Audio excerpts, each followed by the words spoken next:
Bonjour à tous. 50 milliards, c'est le montant global des investissements promis lors des sommets Choose France depuis leur création en 2018. Le cru 2025 est de loin le meilleur puisque sur cette seule édition, on parle de plus de 20 milliards d'investissements promis à la France. Alors pour ceux qui ne maîtriseraient pas l'anglais, Choose France peut se traduire par Choisissez la France. Il s'agit d'une grande rencontre qui réunit des chefs d'entreprise et des investisseurs du monde entier à Versailles sur l'invitation du président Emmanuel Macron. Et la formule fonctionne, puisque cette année encore, la France est le pays d'Europe qui bénéficiera le plus d'investissements étrangers. Alors face à cette place de leader, on peut tenter de tirer différents enseignements. D'abord, et c'est le plus évident, que la France est attractive. Les médias, et pas KTO, je le reconnais, n'ont de cesse de pointer tout ce qui va mal dans ce pays.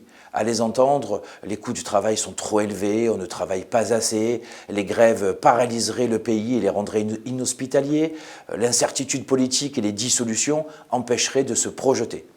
D'autres encore nous disent qu'on serait devenu nul en maths, pas assez connecté en informatique, ou je ne sais quelle autre autoflagellation infondée. La France, elle est bourrée d'atouts. Et le premier d'entre eux, ce sont vous, les Français.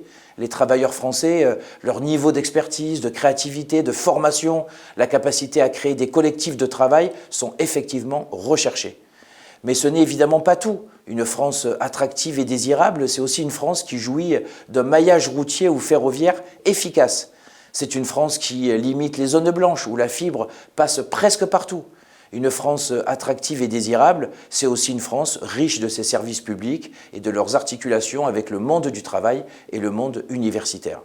Une France attractive, c'est encore une France qui soigne, qui aide et qui prend en charge les plus démunis comme les plus aisés grâce à des systèmes de solidarité qui ont fait leurs preuves.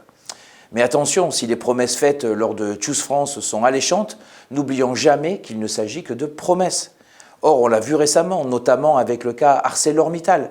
Les entreprises étrangères peuvent aussi être appâtées par les différentes aides telles que le crédit d'impôt recherche, qui doit d'ailleurs être réformé, ou encore par la perspective de racheter des brevets ou des carnets de commandes plutôt que de s'implanter durablement. Au-delà de Mittal, je pense à Sanofi ou à PPG, qui rentrent totalement dans ces cases. Il ne faut donc pas que les annonces en milliards d'euros nous fassent perdre de vue notre exigence. Sur le terrain, c'est d'ailleurs nous, les syndicats, qui portons cette volonté de transparence et de contrôle de la dépense des aides publiques, notamment dans les instances du personnel, comme le CSE.